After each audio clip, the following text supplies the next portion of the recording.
Well, welcome back, everyone. This is our sixth session together in our summer series on the Old Testament in the New. I hope that you're enjoying the series. Unfortunately, I just get limited feedback here and there. I've been able to hear from Matt, and I heard from Honey Jones through her daughter Christine that it seems like everything is going okay. I hope that you all are safe and well and are. Uh, since we're coming up on Independence Day, longing as I am for a time when we can finally be independent of our current situation. So we will continue to hope and pray together that all of this passes soon. Well, we are right in the midst of three sessions where we're talking about ways that the New Testament presents Jesus, particularly in light of various offices from the Old Testament. And so last week we looked at the idea of Jesus being a prophet. We saw, especially in the Gospel of Luke, how Jesus is presented in that fashion there. This is one of those main offices from the Hebrew Bible.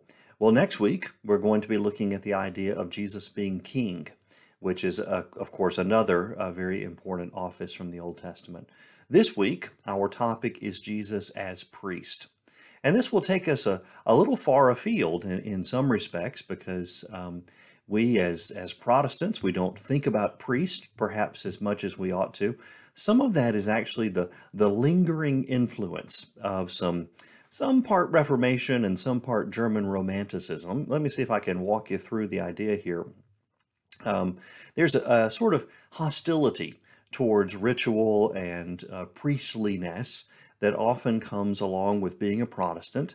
If you think about the way that the Reformation, happened, what sort of sparked it and so forth, there were a lot of factors involved, obviously, but, sort of the straw that broke the camel's back was the idea of indulgences. And so that was where, if you think about the way that theology had developed through the Middle Ages, if you did penance, then you could cover up for a sin that you had committed. Well, if we just kind of, do the math on this, if we do the penance, we can cover the sin. Well, what if we did the penance first?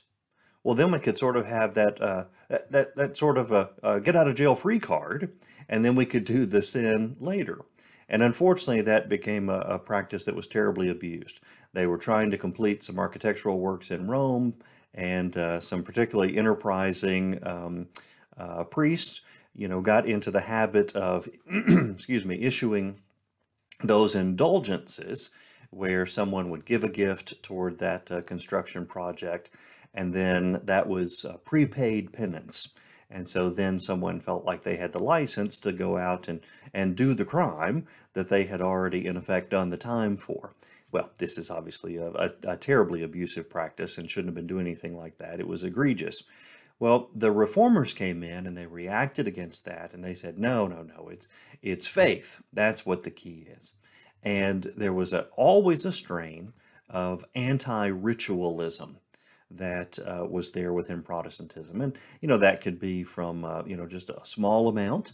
There are still obviously rituals in Lutheran and your Calvinist kinds of approaches to Christianity toward, much more hostility toward ritualism. You have iconoclasts who want to, get rid of all of the statues, and you can go as far as, being a Quaker, which would, come out of the Anabaptist tradition, which was part of the Reformation, and you could say, nope, we're not having any ritual whatsoever. Well, alongside of the Reformation, you also had this other stream of intellectual development during this time period, and that would be the Enlightenment. And we know that in the Enlightenment, that sort of Protestant reaction against ritual was expanded out to be sort of a general antipathy toward organized religion, towards the idea of the supernatural or superstition. So, think, for example, about Thomas Jefferson. He's certainly a child of the Enlightenment, and of his Jefferson's famous Bible, in which he went through and edited out all those superstitious and supernatural parts so that he could get at what he thought was the real and true message of Jesus in there. Well, that kind of strain of thought was evident in the German Romantics as well. These were figures who were very important in the 18th and 19th centuries, especially in biblical scholarship. And so when they plied their trade of biblical scholarship, they they brought that sort of reformers' skepticism about religion, not religion, but about ritual, and they also brought that Enlightenment skepticism about organized religion to their task. And so, for example, if you think about the theory that's called the documentary hypothesis. Now, Hebrew Bible is my area, and so I'm what you would call a documentarian. And that's the idea that the Torah wasn't composed just by Moses, but it's actually a composite work, that it has several different strands of tradition that were edited together over time. The famous character in this process is called Julius Wellhausen, obviously a German name there. And Wellhausen was the one who said, okay, we've got four sources here, J, E, D, and P. That stands for the Jehovist, the Elohist, the Deuteronomist, and the priestly sources. And these were edited together over time. Well, so far so good. I like that part. Well, one of the things that Wellhausen and his contemporaries would have concluded was that J source, well, that was that free, noble, natural kind of religion. It's the sort of romantic religion in the sense of a Thoreau or Rousseau or Wordsworth or Byron, that kind of romantic. Well, over time, that free, natural, Protestant sort of faith was encrusted with all of these priestly barnacles, so that J is the first free prophetic source, and P, that priestly source, is the last source. And so what Wellhausen and his contemporaries would say is that you can see the religion of Judaism declining from that free and natural toward that hidebound, ritualistic kind of Judaism that we see there. Now you can see how that would feed right into this sense of German anti-Semitism, that from the freedom of the early religion, it was eventually bound up in all of these rituals of Judaism. And the way that they would have looked at it is that Protestantism is what freed us from Catholicism, freed us from Judaism with all of its rituals there. They would say that those ritualistic religions are inferior to that free spirit of Protestantism. So unfortunately, this was part of the way that fed into that development of thought in the early 1900s as well. Well, the problem with this idea is that those German Protestants, and to some degree their followers in English language scholarship, they read this back too much into the Bible. And so they allowed that sort of spirit of the age, this age of Enlightenment and Reformation, to be reimposed back on the Bible. And to do this, they had to sort of squelch some of the passages in the Bible that actually seemed to be quite okay with ritual. And they had to downplay those passages where Jesus actually seems to have a healthy regard for the law, a healthy regard for ritual, and is often cast as a priest.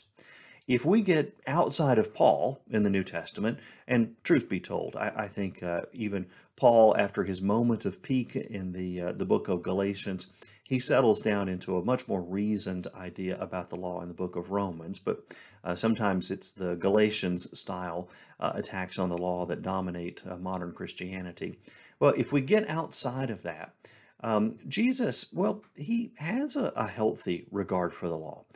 In Luke's gospel, for example, there is a constant emphasis on Jerusalem and on the temple. John the Baptist's birth is announced to Zechariah in the temple. Jesus is presented in Luke chapter 2 at the temple. Luke praises these two characters, Simeon and Anna, who were always there at the temple waiting for the arrival of the Messiah. You remember that the only story that we have from the infancy of Jesus up through the beginning of his ministry when he's about 30, well, it's the story of Jesus when he's age 12, and where is he? He is at the temple. And there's a fascinating line in there. You remember how the story goes, that the Holy Family, they have left from Jerusalem after Passover. They've gone about 3 days out. Actually, it's a day's journeys out. And they look around and they can't find Jesus. Now you wonder, okay, how could that possibly happen? How could they have lost this 12-year-old? Well, typically the way that they would travel back then is the men would walk in the front, and so that way, if there were bandits or whatever, they could, defend the group, and then the women would walk in the back. Well, Jesus is age 12. Which group does he walk in?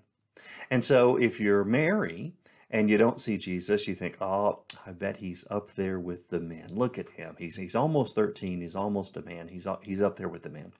Well, if you're Joseph and you don't see him, you think, well, he's just 12. He's still back there with the ladies. And so that's how they don't find him. Well, when they camp for the night, there's no Jesus there. They go back to Jerusalem. So now we're 2 days in, and then they search for several days before they finally find Jesus. Well, they find him in the temple. Now, it's a story that it's very difficult for me to get my head around this one. I can't imagine what it must have been like to be one of the parents of the Messiah, because when they find Jesus, they say, how could you do this to us? Didn't you know that we were worried? And Jesus says, well, didn't you know that I would be here? It's the kind of thing that, well, it would have gotten me a timeout or worse back when I was a kid, but I don't think you can actually do that with the Messiah. But he doesn't just say, didn't you know where I would be? He says, did you not know that I must be in my Father's house? Well, this is the temple that Herod built. And yet, how does Jesus describe it? He describes it as my Father's house. Jesus has this healthy regard for the temple in some respects. When he's in the midst of his ministry there, Jesus is going to teach in the temple on a regular basis. In fact, that's what he'll tell the people who arrest him. He said, you didn't have to come and sneak up on me. I've been in the temple every day teaching here. You could have seen me. And then, do you remember the story where Jesus cleanses the temple? We'll come back to that one in a minute. But when he cleanses the temple, he quotes a passage from the Hebrew Bible. He says, my house shall be called a house of prayer for all peoples. Here, Jesus is describing the temple, and yet he describes the temple as his house, my house. So we do have these passages in which Jesus is taking hold of the temple and claiming that that temple is his house. That's a far cry from that complete rejection of ritual that we might have seen in those German romantics. Well, Jesus not only lays claim to the temple and says that this is my house, but we find in the Synoptic Gospels and in the Gospel of John as well, these hints of Jesus being cast in a priestly role. Now, I admit that some of these are subtle. They're sort of inside baseball. You kind of have to know what's going on to truly get them here. But let me give you a couple of examples of this. First of all, there's this passage in which, you remember when Jesus takes the disciples over to the other side of the sea, and there is the demoniac. And so it's at the place called, Corsi today. You can go there and visit it if you come to Israel with me. And so out of the tombs comes this man, and it describes him in Mark in just these, graphic terms. He tears the fetters apart, and he breaks the chains, and he's always gashing himself with stones and so forth. Well, when Jesus confronts this man, you remember that demon, or is it demons, because they said, we are legion, for we are many. It says that they call to Jesus and they say, we know who you are, the Holy One of God. Well, what's interesting is this is a term that's used in the Hebrew Bible for the high priest. Psalm 106 refers to the high priest this way. This is a priestly term that's being applied to Jesus. Another couple of places where you see this is where Jesus will make pronouncements that are the kind of pronouncements that a priest is supposed to make. So, for example, there's a leper who comes to Jesus, and it's this wonderful story. It says that kneeling before him, he says, Lord, if you choose, you can make me clean. And it says in Mark's Gospel, moved with pity. One of the best 3-word lines in all of the Bible. Moved with pity. Jesus said, I do choose. And then he heals him. Well, when he heals him, he says, now go show yourself to the priest and make the offering for your cleansing. Well, making the offering for your cleansing assumes that he is already free of his leprosy.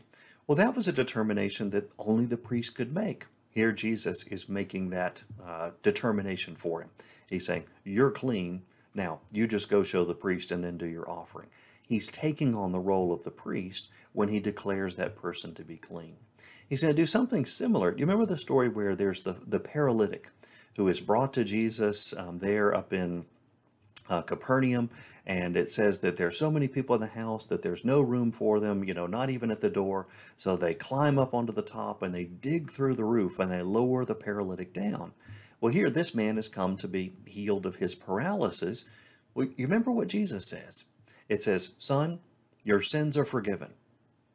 Well, the people are immediately upset. They say, who is this? Who can forgive sins but God alone? That kind of thing. Well, who is it who makes the proclamation that your sins are forgiven? It's the priest.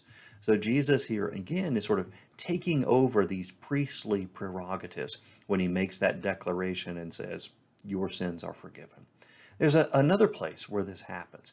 Do you remember the story where the disciples are walking through the fields and they're picking heads of grain? And the Pharisees see them and they say, what are you doing letting your disciples break the law about the Sabbath?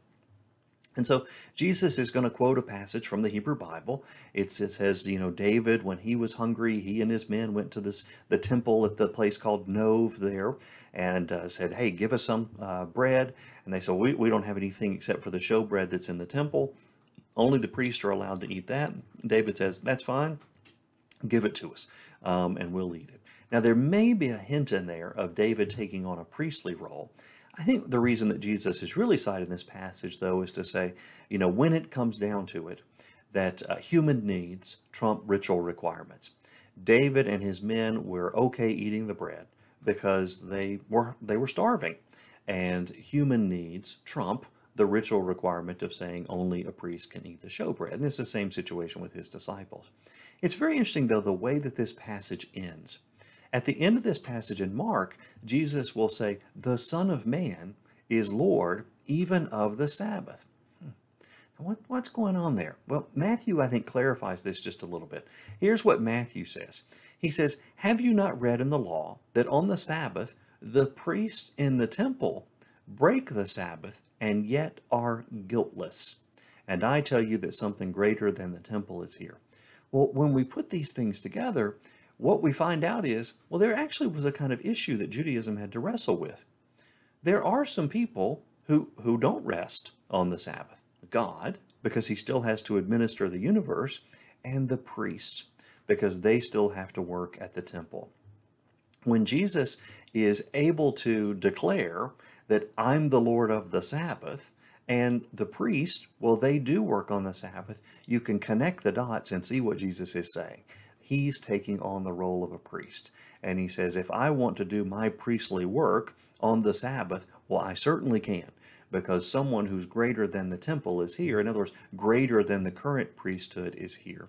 In all of these ways, Jesus is taking on that mantle of a priest. It's subtle. It's not the, over-the-top kind of thing that we're going to find in our next passage, and that is the book of Hebrews. The place where we really find Jesus described as priest is in the book of Hebrews. Hebrews, it's a fascinating book. It is a difficult book. My goodness, it is hard to, it's a tough nut to crack. I guess we could put it that way. Well, the way that the author of Hebrews applies the priestly imagery to Jesus is, it's really just an interpretive tour de force. He's going to make a number of different arguments about Jesus in this section. It extends over several chapters in the middle of this book. One of the dilemmas that the author of Hebrews is going to have is, how exactly are you going to be able to describe Jesus as a priest? As the author admits, Jesus is from the tribe of Judah. And so how in the world can you describe Jesus as a priest when all of the priests come from the tribe of Levi? If he's a Judean, if he's someone from the tribe of Judah, well, then he can't be a priest, can he? Well, what our author does is he sees that in Psalm 110, there the psalmist says, you are a priest according to the order of Melchizedek, this mysterious character from the book of Genesis. Well, the author of Hebrews concludes it must be that this passage in Psalm 110 that seems to refer to the king and refers to the king as a priest according to the order of Melchizedek, this must be a way for Jesus to be a priest. He's not an Aaronic priest. He's not a Levitical priest. He's a priest according to the order of Melchizedek. Now, the author's not going to be content with that. He's going to go on to try to argue that not only is Jesus a priest according to this new Melchizedekian order, but that this order that comes from Melchizedek is actually superior to the Aaronic priestly order. So how is he going to pull this off? One of the things that he notes in Psalm 110 is that it doesn't just say that a priest is that Jesus is a priest of the order of Melchizedek, but he notes that that passage says, "You are a priest forever, according to the order of Melchizedek." And so what the author concludes is that Jesus, his priesthood, this Melchizedekian, boy, that's a tough word, isn't it? That priesthood is actually superior to the Aaronic priesthood because it is an eternal priesthood. If you're an Aaronic priest, well, you live and then you die and the role passes on to someone else. Not with this priesthood. You're a priest forever. Well, he's got something else that he'll use to kind of bolster this, just in case you're skeptical about the eternality of this priesthood. Well, when he describes Melchizedek, he takes advantage of some oddity in this passage in Genesis where Melchizedek appears. He just comes riding in out of the blue. We haven't heard of him before. We don't know where he goes afterwards. Well, the way that the author of Hebrews puts this is, without father, without mother, without genealogy, having neither beginning of days nor end of life, but resembling the Son of God, he remains a priest forever. So the way that Hebrews takes this is because this priest just shows up out of the blue, he takes this as if, well, he's actually a godlike character. He doesn't have a father, he doesn't have a mother, he doesn't have a past. He's an eternal character. Well, he probably, if we really push this, he would think that that might be the pre-incarnate Christ who's coming to, coming to visit Abraham in that passage. Well, okay, so we've got an eternal priesthood, and that might make it superior to Aaron's priesthood. Well, how else could we see this? Well, the author, and you got to give him credit for being creative, he says not only is this an eternal priesthood, but Levi actually acknowledged that the Melchizedek priesthood was superior to Aaron's priesthood. Now, how exactly did it do that? Well, Abraham, when he encountered Melchizedek, he gave tithes to him. And so he had just defeated these Mesopotamian kings, and he's had a little bit of a run-in with the king of Sodom. They don't get along very well. But then here comes Melchizedek, and they share a meal together.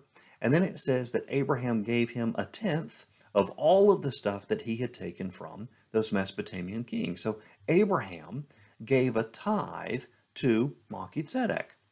Well, the author of Hebrews says, Abraham is the ancestor of Levi. In some sense, the way that the author of Hebrews puts it is Levi was still in the loins of Abraham when he gave this tithe to Melchizedek. Therefore, it's the same as Levi giving tithes to Melchizedek. And when tithes are given, well, the giver is acknowledging the superiority of the one who receives the gift. Therefore, Levi has just acknowledged the superiority of Melchizedek. Now look, this is not the kind of interpretation that we would do today, but it is actually right on par with the kind of interpretation that you find during this period.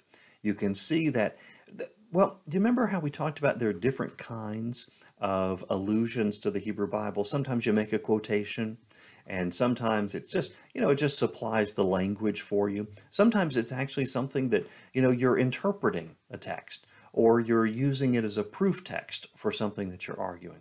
And then we argue that sometimes what happens is the Hebrew Bible, it sort of creates the backdrop, the setting, the footsteps in which a character walks. Well, it's more in this latter form of interpretation that we find the author of Hebrews working here. That here he is taking advantage of all of these different tidbits from here and there in the Hebrew Bible to create this idea of Jesus being a priest. So he's going to say that Jesus is a priest. He's a priest according to the order of Melchizedek. He's going to argue that he's a superior priest. He's the one who's eternal. He's the one to whom Levi gave tithes. He's going to argue that the temple in which this superior priest serves is actually a superior temple as well. Listen to this passage from Hebrews chapter 8. It says, "Now the main point in what we're saying is this: we have such a high priest, one who is seated at the right hand of the throne of the majesty in the heavens." See, that's already superior there, right? "A minister in the sanctuary and the true tent that the Lord and not any mortal has set up." Now, what's he saying here? Well, what the author of Hebrews is going to argue is that the temple on earth was just a shadow of the true temple that exists in heaven. It says in verse 3, "Every high priest is appointed to offer gifts and sacrifices, hence it's necessary for this priest also to have something to offer." It goes on in verse 5, it says, "They offer," he's talking about earthly priests, "in a sanctuary that is a sketch and shadow of the heavenly one. For Moses, when he was about to erect the tent, was warned, 'See that you make everything according to the pattern that was shown you on the mountain.'" Now, this is just fascinating. What he's saying is that when Moses went up on the top of Mount Sinai, what God showed him was the true heavenly temple. And so now what he's told Moses to do is you make a copy of that true temple. Okay, well, how does this apply to Jesus? Well, here the author of Hebrews is saying Jesus, as this superior priest, he doesn't serve in the copy of the temple that's here on earth. He serves in the actual temple that is up in heaven. So this is how he's borrowing all of that imagery and language from the Hebrew Bible to say he's a superior priest and he works in a superior temple. Well, not just that, but he also offers a superior sacrifice. This is how Hebrews 9 puts it. Verse 11, "But when Christ came as high priest of the good things that have come, then through the greater and perfect tent," see, that's that heavenly temple, "not made with hands, that is, not of this creation, he entered once for all into the holy place, not with the blood of goats and calves, but with his own blood, thus obtaining eternal redemption. For if the blood of goats and bulls with the sprinkling of the ashes of a heifer sanctifies those who have been defiled so that their flesh is purified, how much more will the blood of Christ, who through the eternal Spirit offered himself without blemish to God, purify our conscience from dead works to worship the living God?" So you see what's going on here is that here you've got this superior priest. He's a priest according to the order of Melchizedek. And he's working in the actual heavenly temple. And there in this heavenly temple, he's offering the ultimate sacrifice. Not just the blood of bulls and goats and calves. What he's offering is his own blood. And you notice the way that it borrows that language and it says that he is without blemish. Jesus is being presented here as the ultimate and heavenly priestly sacrifice. No passage in the Bible is going to cast Jesus in anything like the terms that Hebrews does when it comes to his being a priest. Here in this passage, this is an author who clearly, he was someone who was a Hellenistic Jew. He knows, he's got this beautiful Greek with which he writes. He knows the tradition of his people just inside and out. And he's showing that Jesus is the ultimate fulfillment of all of those traditions. Here Jesus is being cast in the ultimate sense as the priest who works in the heavenly temple, who offers the sacrifice of his own person, his own blood on our behalf. Well, if we come down from those lofty heights of Hebrews theology there, and it really is some of the most complicated theology in all of the Bible. If we come down from those airy, lofty places there and get back to the Jesus of the Synoptics and of the Gospel of John, well, you can tell that if Jesus is taking on this priestly role in some sense, there's clearly some sense where Jesus is angry about how the temple is being run in the present day. And the truth is, there were quite a few people who were angry about how the temple was being run.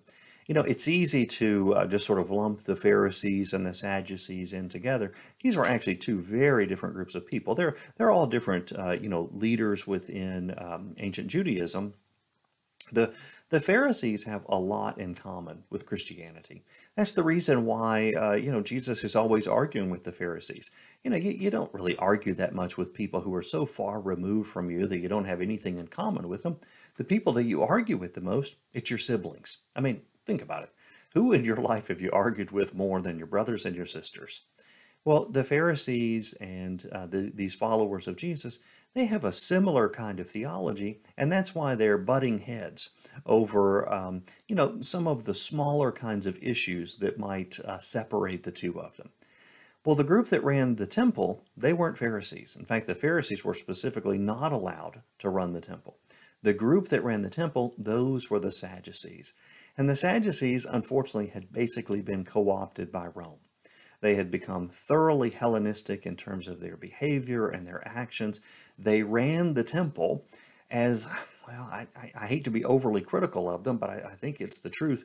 They ran it as this enormous power center and profit-making center there in Jerusalem. If you wanted to come up with a comparison, say, in Christianity, well, you could think of maybe the Medici popes. That, this is not a slight against Roman Catholicism in general, but there was a time in the Middle Ages when the combination of power and wealth and the temple, as it were, Rome, had become so great that there were a lot of abuses. This is what had happened with the Sadducees. And you can tell Jesus he just doesn't get along with the Sadducees. He rarely talks to them. When he does, he talks to them very dismissively. He just says, "You're wrong because you don't know the Bible." That kind of thing. He doesn't argue with them as much because in his mind, they're almost a lost cause. One of the chapters or one of the passages in the Gospels where we can see this most evidently is in the Gospel of Mark. Mark has a series of passages starting in chapter 11 and going over into chapter 12 where they're all focused on the temple. So let me walk you through those and see if I can show you what it is that Jesus is upset about when it comes to the temple and what his, proposed solution is going to be. It says in Mark 11:11, he entered Jerusalem and he went into the temple, and when he had looked around at everything, as it was already late, he went out to Bethany with the 12. And that's such an odd passage. Here Jesus, he just sort of pops into the temple, looks around for a minute, it's late, and so he leaves. Well, he knew it was late before. Jesus is clearly setting something up here. He's sort of laying down a marker and saying what's about to happen is something that has to do with the temple. Okay, so what's going to happen? On the following day, when they came from Bethany, he was hungry. Seeing in the distance a fig tree in leaf, he went to see whether perhaps he would find anything on it. When he came to it, he found nothing but leaves, for it was not the season for figs. He said to it, "May no one eat fruit from you ever again."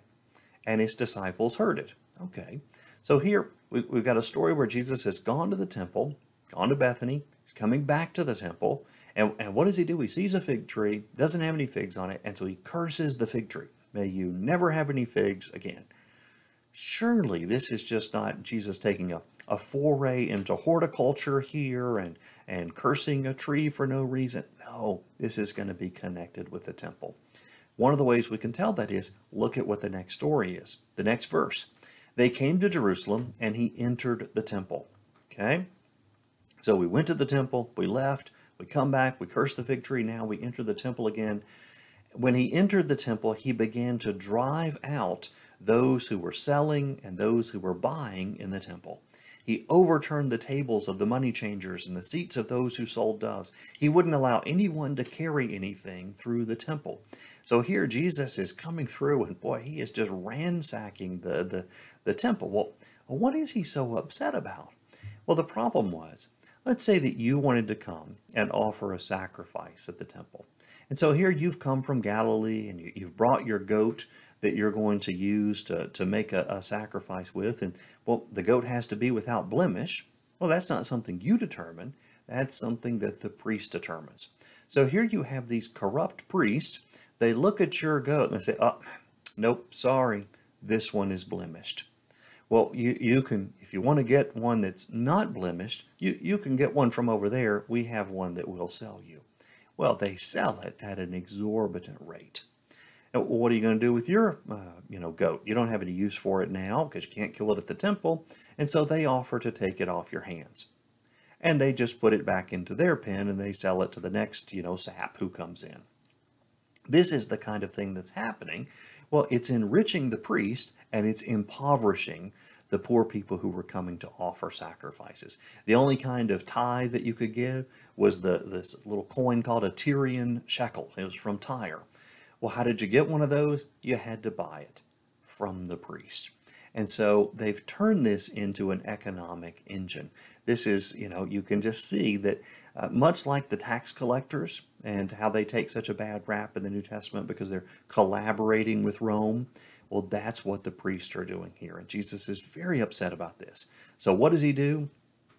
It says he was teaching and saying, "Is it not written, my house shall be called a house of prayer for all the people, but you have made it a den of robbers." And when the chief priests and the scribes heard it, they were looking for a way to kill him because they were afraid of him. So here, Jesus is saying, this is supposed to be a house of prayer for everybody, but you all are taking advantage of it to enrich yourself. Jesus is clearly upset about the temple. Well, just in the very next passage, there's something else here. It says, when evening came, Jesus and his disciples went out of the city. In the morning as they passed by, they saw the fig tree withered away to its roots. You see how the fig tree is on either side of the temple passage here? What he's talking about is this Sadducean way of working the temple. It's just like the fig tree. It is dead and it just doesn't know it yet. Peter remembered and said to him, "Rabbi, look, the fig tree that you cursed has withered." Jesus answered them, "Have faith in God. Truly I tell you, if you say to this mountain, 'Be taken up and thrown into the sea,' if you do not doubt in your heart, but believe what you say will come to pass, it will be done for you. So I tell you, whatever you ask for in prayer, believe that you've received it, and it will be yours." Well, this might seem like it's a detour. And here Jesus is talking about faith and so forth. Not at all. I mean, obviously it is about faith. But what he's referring to here with this mountain is the temple again. This is a reference to the temple. And when it says, cast it into the sea, well, we've had enough discussions together in my years at IPC for you to know that the sea, it's not just the ocean. The sea is that representation of chaos. It's that place that stands in opposition to God. It's basically the abyss. It's kind of like saying hell. Here Jesus is saying, if you just have enough faith, this mountain, he's talking about the temple, is going to be cast right into the sea, right into hell. Well, now, how can Jesus be saying that his house, remember, we've looked at a couple of passages already today that talk about the temple in glowing terms. It's my Father's house. It's my house. How can he be talking about this being cast into hell? Well, see, the issue is it's not the building. It's the system. And Jesus is upset with the way that this very nice building has been co-opted by people who aren't using it for what it's supposed to be. This isn't a statement about Judaism or something like this. It's a statement about how the Sadducees were collaborating with Rome, using the temple to enrich themselves. This is not what the temple was for. Jesus doesn't seem to have a problem with the temple. He has a problem with the temple system. He wants it to be returned to what it really should be, and that is, my house shall be a house of prayer for all nations. Now, one of the ways that you can tell this is you go one more story in, and that is in Mark chapter 12, Jesus tells a parable. Listen to the words of this parable. It says, a man planted a vineyard. He put a fence around it. He dug a pit for the winepress and built a watchtower. Then he leased it to tenants who went to another country. And he went to another country. When the season came, he sent a slave to the tenants to collect from them his share of the produce of the vineyard. But they seized him and beat him and sent him away empty-handed. And he sent another slave to him. This one they beat over the head and insulted. Then he sent another one, and that one they killed. And so it was with many others. Some they beat, and others they killed. He had still one other, a beloved son. Finally he sent him to them, saying, they will respect my son. But those tenants said to one another, this is the heir. Come, let us kill him, and the inheritance will be ours. So they seized him, killed him, and threw him out of the vineyard. What then will the owner of the vineyard do? He will come and destroy the tenants and give the vineyard to others. Have you not read this scripture? The stone that the builders rejected has become the chief cornerstone. This is the Lord's doing, and it is amazing in our eyes. All right, so what's going on in this parable? Well, when it talks about the vineyard, it's talking about the temple. And when the owner has put some people in charge, he's talking about the priest here, in this case it would be the Sadducees, and they're not doing what they're supposed to do. And so it says that the owner, well, he sends somebody to collect the produce. Those are the prophets.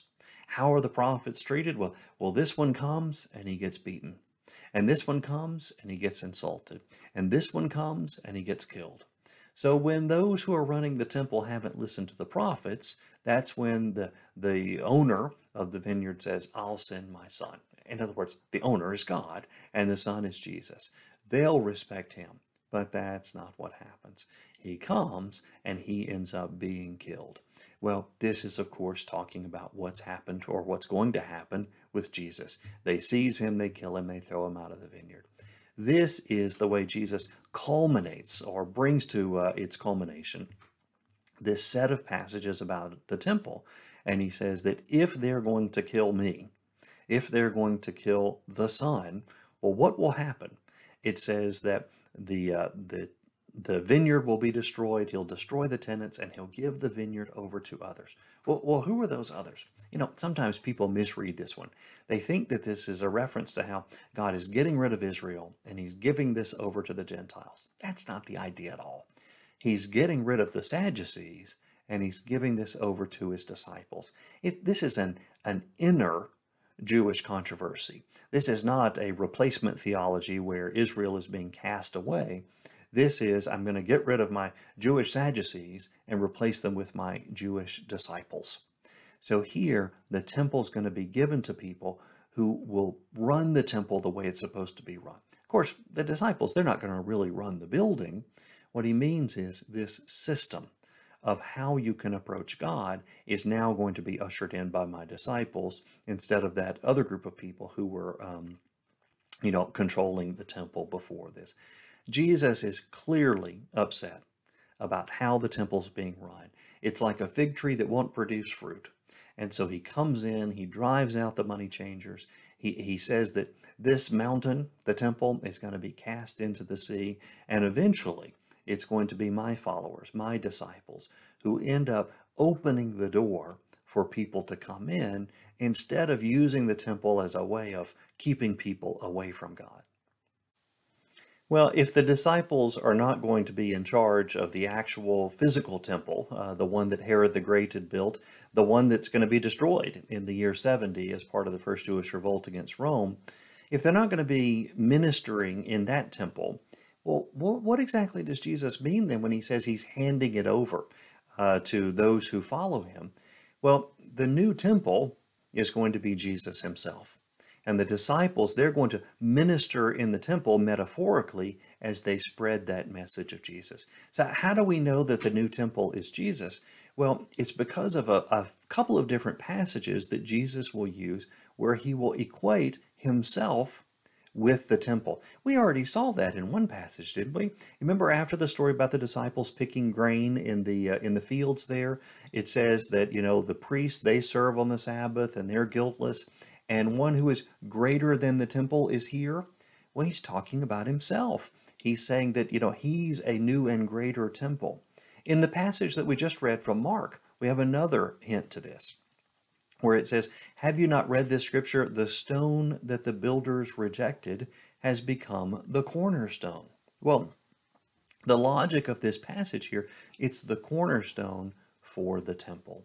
Jesus is saying here that I'm going to be the foundation, the cornerstone for a new temple that's going to be built. That new temple is, in fact, Jesus himself. He says in another passage, "Destroy this temple, and in 3 days I will raise it up." And the people said, "Well, this temple's been under construction for 46 years, and you're going to raise it up in 3 days?" John tells us, this is John chapter 2, he was speaking of the temple of his body.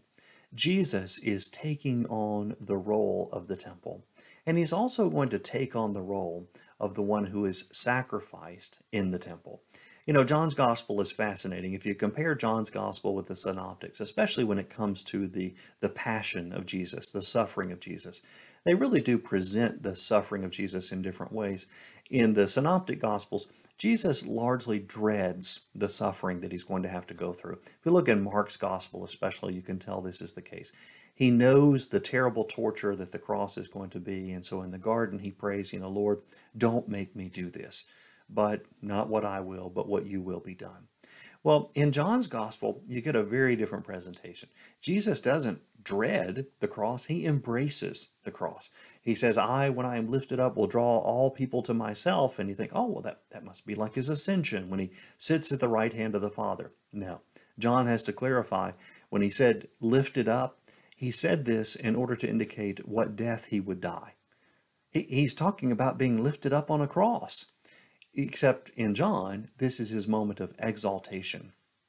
In Mark's gospel, for example, it's a moment of humiliation that's there.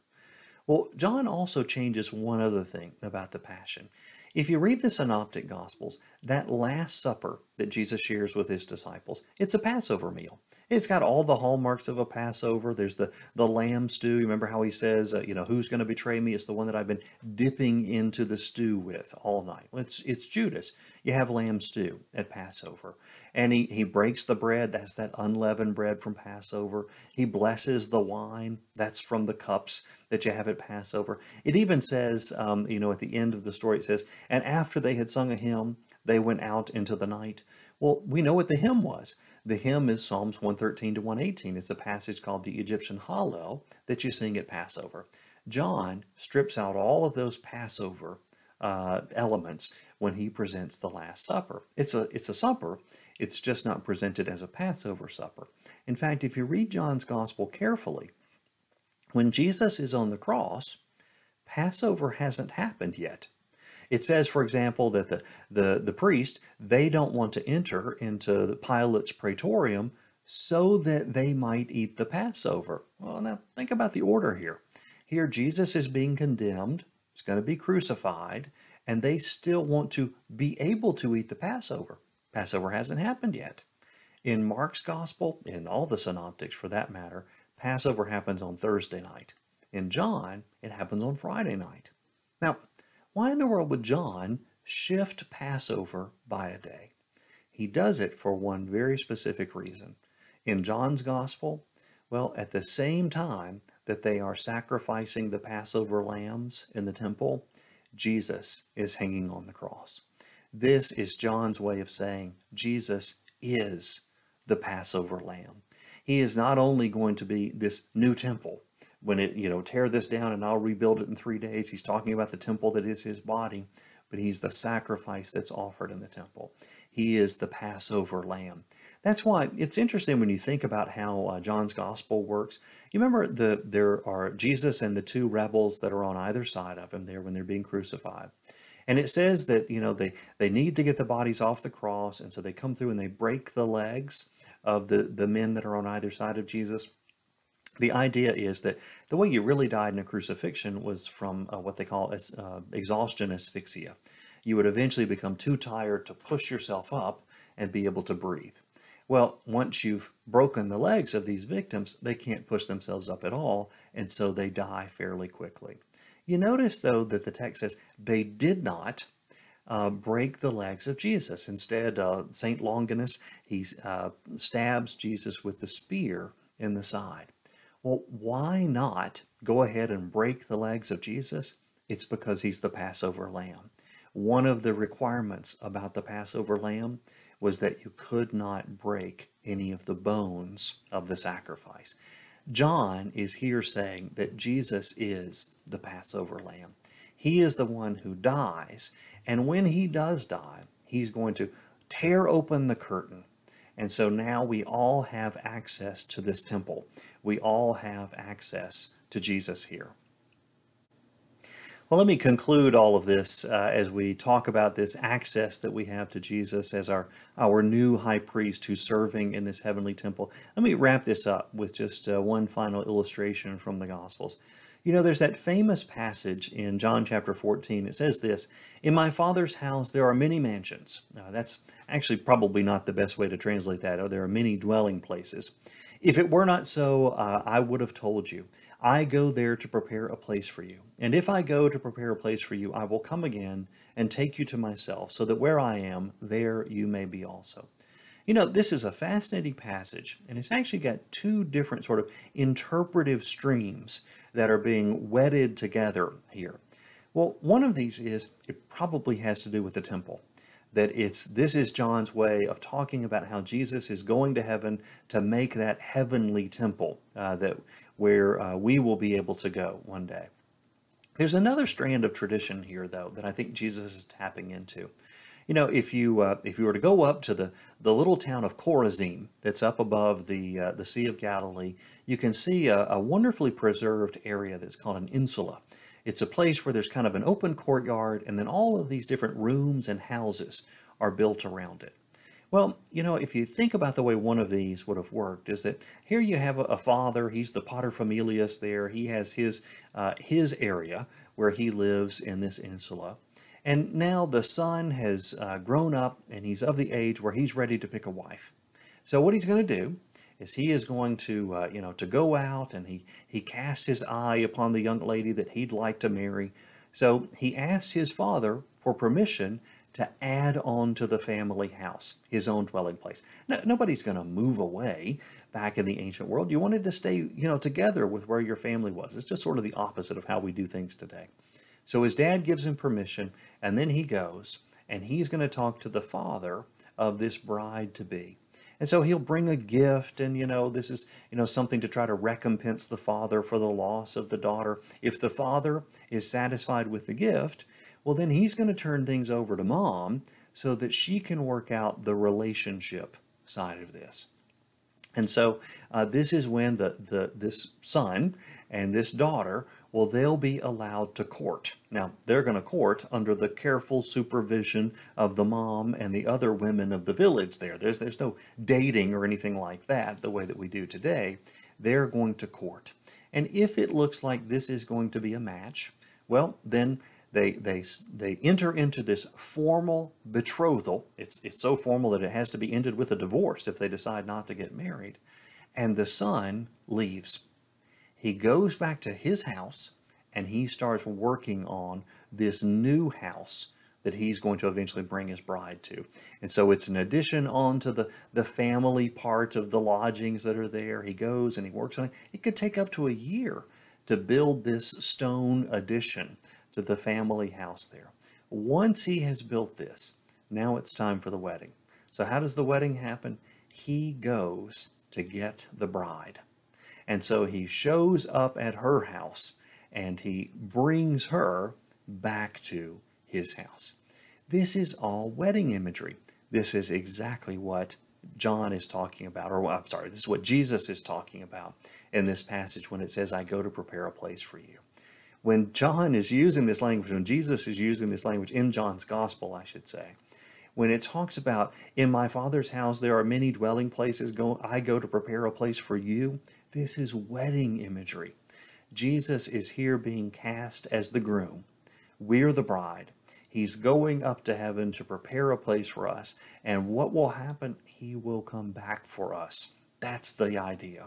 He comes to us and takes us back to be where he is.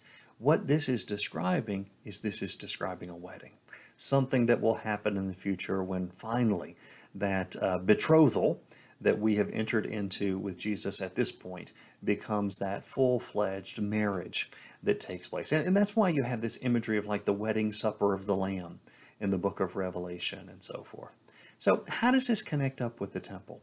Well, we've been through the book of Exodus before, and you'll remember that the book of Exodus is constructed along the lines of a marriage. That in the book of Exodus, first God courts Moses, and then he courts Israel, and then what happens at Sinai? At Sinai, they get married. Well, the symbol of their finally being married is that God builds a house, the tabernacle, for the people to be able to come together with God. There's a marriage that takes place, and God builds a house so that they can be wedded together and they can meet in this house. Well, isn't it interesting that John chapter 1 captures this idea? You know how it starts. In the beginning was the Word was with God, and the Word was God. And then you move on down a little bit later, and it says, the Word became flesh and dwelt among us. It's not what the Word is. It says, the Word became flesh and tabernacled among us. The Word became flesh and set up his tent among us. This is this line that casts Jesus as the tabernacle, casts Jesus as this new temple. This is wedding imagery. Jesus in the New Testament is being presented as the new high priest. He's the new high priest whose very body is the new temple for us, and he becomes the sacrifice on our behalf. And what is the point of all of this?